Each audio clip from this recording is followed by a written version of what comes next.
আজ তোমরা সবাই আমার অতিথি, খাও, আনন্দ করো। একসময় একটি ছোট্ট সুন্দর বিড়াল ছিল। তার নাম ছিল মিনি। মিনি খুব আটপৌড়ে হলেও তার মন ছিল অনেক বড়। সবার প্রতি তার ভালোবাসা ফুটে উঠত এক একটি কাজে।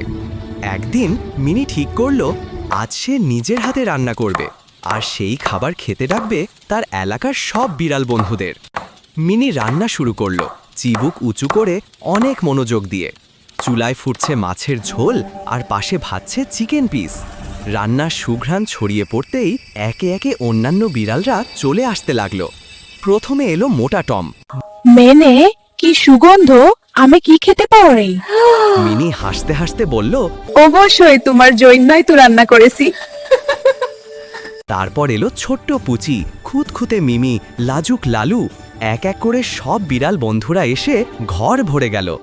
মিনি সবার সামনে খাবার সাজিয়ে বলল, আজ তোমরা সবাই আমার অতিথি, খাও, আনন্দ করো। মুহূর্তেই ঘর ভরে গেল হাসি খুশির মিউ মিউর আওয়াজে। সবাই পরিপূর্ণ পেট ভরে খেলো। শেষে সবাই বলল, মিনি, তুমি আমাদের সবার মধ্যে সেরা বন্ধু। মিনি ধীরে ধীরে আকাশের দিকে তাকিয়ে বলল, ভালোবাসা ভাগ করলে কখনো কমে না, বরং বাড়তেই থাকে। শেষে মিনি ক্লান্ত হলেও মন ভরপুর আনন্দে ভরে গেল।